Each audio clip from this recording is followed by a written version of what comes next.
मूकं करोति वाचालं पंगुं लंघयते गिरिं यत्कृपातमहं वंदे परमानंदमाधवम। कारक के लक्षण पर चर्चा करते करते अन्यथा सिद्धि पद पर विचार किया जा रहा था, क्योंकि कारक का जो सामान्य लक्षण बनता है वह क्रिया कारणम कारकम बनता है, और कारण के लक्षण का परिष्कार किया गया था। अन्यथा सिद्धि शून्यत्वे सति कार्य पूर्ववृत्ति कारणम, इस प्रकार से बताया गया था। और कारण के लक्षण में नियत पद न भी दिया जाए तो भी कोई हानि नहीं है, यह भी बताया गया था। इस प्रकार से कारण का लक्षण बना था कि जो अन्यथा सिद्धि से शून्य हो और कार्य से पूर्व में रहता हो उसको कारण कहते हैं, और क्रिया का जो कारण होगा उसी को कारक कहते हैं, यह भी बताया गया था। अब इसमें संबंध कारक नहीं बन पाता। क्यों? क्योंकि संबंध कारण की कोटि में नहीं आ पाता। उदाहरण दे करके बताया गया था, ब्राह्मण से पुत्रम पंथानम पृच्छति में जो ब्राह्मण है वह अन्यथा सिद्ध है, इसीलिए ब्राह्मण अन्यथा सिद्ध होने के कारण से कारण नहीं बन पाता, कारण न बन पाने के कारण से वह कारक भी नहीं बन पाता। अब यहाँ पर अन्यथा सिद्ध को लेकर के कुछ विशेष चर्चा करनी है इस पाठ में। वह विशेष चर्चा यह है कि महाभाष्यकार ने एक प्रयोग में जो अन्यथा सिद्ध है उसको भी कारक माना है। प्रयोग है नटस्य श्रुतम। नटस्य श्रुतम, इस प्रयोग में महाभाष्यकार ने नट को कारक माना है, और आख्यातोपयोगे इस सूत्र का प्रत्युदाहरण उसको बनाया है। नटस्य श्रुतम, इस प्रयोग में नट कारक है किंतु वह आख्याता नहीं है, इसीलिए उसमें पंचमी नहीं होती, संबंध सामान्य में षष्ठी हो जाती है। अब यहाँ पर मूल बात यह है कि जो नट है उसका सीधे श्रुतम में अन्वय नहीं है। नट का अन्वय होता है गीत में, और गीत का अन्वय होता है श्रुतम में। तो इस प्रकार से नट का जो क्रिया है श्रुतम, उसमें साक्षात अन्वय न होने के कारण से, उसका गीत के द्वारा क्रिया में अन्वय होने के कारण से वह भी अन्यथा सिद्ध होता है। किंतु यदि वह अन्यथा सिद्ध हो जाएगा तो कारण नहीं बन पाएगा, कारण नहीं बनेगा तो कारक नहीं बनेगा, कारक नहीं बनेगा तो फिर वह आख्यातोपयोगे का प्रत्युदाहरण ही नहीं बन सकता। फिर महाभाष्यकार ने उसको क्यों प्रत्युदाहरण बना लिया? तो इनसे स्पष्ट होता है कि महाभाष्यकार नट को अन्यथा सिद्ध नहीं मान रहे हैं। तो क्यों नहीं मान रहे हैं जबकि वह ब्राह्मण के समान प्रतीत हो रहा है? तो यहाँ पर एक व्यवस्था दी जाती है, नहीं द्वारेण द्वारिणोन्यथा सिद्धत्वम, कि द्वार के द्वारा द्वारी का अन्यथा सिद्धत्व नहीं माना जाता। अर्थात जिसका हम सीधे क्रिया में अन्वय कर रहे हैं वह हो गया द्वार, और उस के द्वारा जिसका क्रिया में अन्वय हो रहा है वह हो गया द्वारी। जैसे नटस्य श्रुतम में जो गीत है उसका सीधे श्रुतम में अन्वय है, तो गीत जो हो गया वह द्वार हो गया, और उस गीत के द्वारा नट का अन्वय हो रहा है श्रुतम में, तो नट द्वारी हो गया। तो नहीं द्वारेण द्वारिणोन्यथा सिद्धत्वम, इस व्यवस्था से जो नट है वह अन्यथा सिद्ध नहीं होता है, इसलिए वह कारक बन जाता है। तो जब यहाँ पर अब ये प्रश्न आएगा कि जब नहीं द्वारेण द्वारिणोन्यथा सिद्धत्वम यह व्यवस्था है, तो जिस प्रकार से नट अन्यथा सिद्ध नहीं हो रहा है, ठीक उसी प्रकार से ब्राह्मण से पुत्रम पंथानम पृच्छति, यहाँ पर भी ब्राह्मण अन्यथा सिद्ध नहीं होना चाहिए, क्योंकि ब्राह्मण का अन्वय होगा पुत्र में, पुत्र का अन्वय होगा पूछना रूपी क्रिया में। तो द्वार हो गया पुत्र, द्वारी हो गया ब्राह्मण, तो नहीं द्वारेण द्वारिणोन्यथा सिद्धत्वम, इस व्यवस्था से ब्राह्मण भी अन्यथा सिद्ध नहीं होना चाहिए। फिर ब्राह्मण को अन्यथा सिद्ध क्यों माना जाता है? तो उसका समाधान इस प्रकार से किया जाता है कि परंपरा से शिष्टों के द्वारा, आचार्यों के द्वारा जिसको अन्यथा सिद्ध के रूप में स्वीकार किया गया है वह अन्यथा सिद्ध ही माना जाएगा।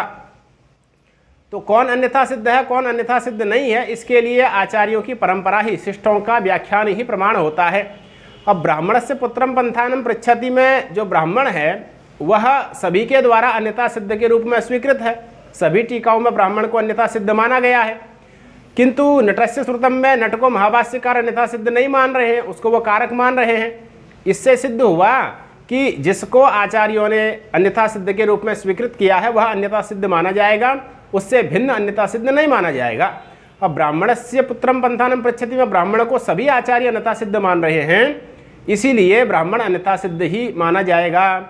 और जब ब्राह्मण अन्यथा सिद्ध हो गया तो फिर वह कारण नहीं माना जा सकता, और जब वह कारण नहीं माना जा सकता तब वह कारक भी नहीं हो सकता। तो इस प्रकार से ब्राह्मण से पुत्रम पंथानम पृच्छति में जो ब्राह्मण है, संबंध है, वह कारक नहीं बनता है। तो क्रिया कारणम कारकम, यह जो कारक का लक्षण बना, इसमें कारण का तात्पर्य क्या हो गया? कारण का मतलब हो गया अन्यथा सिद्धि शून्यत्वे सति क्रियानिष्ठ कार्य पूर्ववृत्तित्वम कारणत्वम, इस प्रकार से कारण का लक्षण बना। और क्रिया कारणम कारकम में वही कारण पद है, तो वहाँ पर भी यही अर्थ रहेगा। और उससे पहले क्रिया है तो क्रिया का अर्थ हो गया था क्रियानिष्ठ कार्यता। तो इस प्रकार से इस पूरे क्रिया कारणम कारकम इस लक्षण को अगर हम थोड़ा परिष्कृत रूप से कहना चाहें, परिष्कृत रूप में कहना चाहें, तो इस प्रकार से कहा जाएगा अन्यथा सिद्धि शून्यत्वे सति क्रियानिष्ठ कार्यता निरूपित कारणतावत्वम कारकत्वम। तो इसमें अन्यथा सिद्धि शून्यत्वे सति इतना भी जोड़ना होगा। अब अन्यथा सिद्धि शून्यत्वे सति कहें या फिर अन्यथा सिद्धि शून्यत्व विशिष्ट कहें, दोनों ही प्रकार से लक्षण कहा जा सकता है। अर्थात अन्यथा सिद्धि शून्यत्व विशिष्ट क्रियानिष्ठ कार्यता निरूपित कारणतावत्वम कारकत्वम इस प्रकार से कहें, अथवा अन्यथा सिद्धि शून्यत्वे सति क्रियानिष्ठ कार्यता निरूपित कारणतावत्वम कारकत्वम कहें, इस प्रकार कारकत्वम इस प्रकार से कहें। दोनों प्रकार से कारक का परिष्कृत लक्षण कहा जा सकता है। अब यहाँ पर विशेष ध्यान देने वाली बात यह है, जानने वाली बात यह है कि अन्यथा सिद्धि शून्यत्वे सति इस प्रकार से जो कहा जाता है, इसमें जो सप्तमी है, सती सप्तमी है, अन्यथा सिद्धि शून्यत्वे सति, तो सती सप्तमी है। इस सती सप्तमी को विशिष्ट शब्द से भी कह सकते हैं। अर्थात जो अन्यथा सिद्धि शून्यत्वे सति है उस सप्तमी को हटा दें, शून्यत्वे में जो ङी है उसको हटा दें और सती को हटा दें, तो उन दोनों की जगह पे हम विशिष्ट शब्द का प्रयोग भी कर सकते हैं। तो जब हम अन्यथा सप्तमी की जगह पे विशिष्ट शब्द का प्रयोग कर सकते हैं, तब अन्यथा सिद्धि शून्यत्वे सति ऐसा कहें या फिर अन्यथा सिद्धि शून्यत्व विशिष्ट ऐसा कहें। दोनों प्रकार से जब कह सकते हैं तो कारक का एक परिष्कृत लक्षण हमारे सामने आ गया, अन्यथा सिद्धि शून्यत्व विशिष्ट क्रियानिष्ठ कार्यता निरूपित कारणतावत्वम कारकत्वम। यह कारक का एक परिष्कृत लक्षण हमारे सामने आ जाता है। किंतु इस लक्षण के आने के बाद भी यह भी परिष्कृत लक्षण है कारक का, ऐसा नहीं कहा जा सकता, इसमें भी परिष्कार की आवश्यकता होती है। इसीलिए जो सैद्धांतिक लक्षण है अथवा आचार्यों का जो वचन है वह यही है, कारक के बारे में जो चिंतन है वह यही है कि जिसमें कारक का संकेत आचार्यों के द्वारा किया गया है वह कारक है।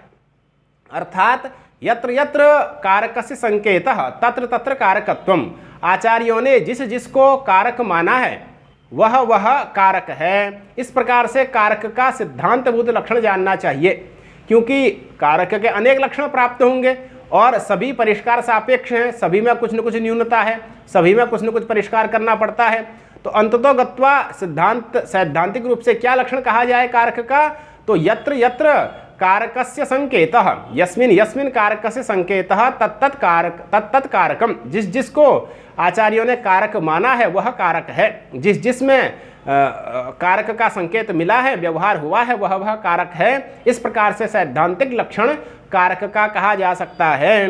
तो इस प्रकार से कारक के लक्षण का परिष्कार, कारक के लक्षण पर चर्चा हुई। और सामान्य रूप से कहें तो क्रियाजनकत्वम कारकत्वम यह लक्षण महाभाष्यकार को भी सम्मत है, इसीलिए क्रियाजनकत्वम कारकत्वम यह लक्षण हो गया प्राथमिक रूप से। और सैद्धांतिक रूप से कहें तो यत्र यत्र कारक से संकेतः तत्र तत्र कारकत्वम, इस प्रकार से कारक का सैद्धांतिक लक्षण जानना चाहिए। अब घटित ज्ञाने घटक ज्ञानम कारणम, यह एक परिभाषा है। इस परिभाषा के अनुसार जो घटित ज्ञान होता है उसमें घटकों का ज्ञान आवश्यक होता है। तो हमने क्रियानिष्ठ कार्यता निरूपित कारणतावत्वम इस प्रकार से जो लक्षण बनाया उसमें अभी कार्य शब्द का विवेचन करना बाकी रह गया है। और कार्य का पहले कहा गया था कार्यम प्रागभाव प्रतियोगी, उस वक्त उसकी चर्चा नहीं की गई थी। तो कार्य का लक्षण क्या है, कार्य किसको कहते हैं इत्यादि विचार अभी अवशिष्ट रह जाते हैं। अग्रिम पाठ में इन विचारों को बताया जाएगा, अर्थात कार्य का क्या लक्षण है, कार्य किसको कहते हैं, यह चर्चा अग्रिम पाठ में की जाएगी।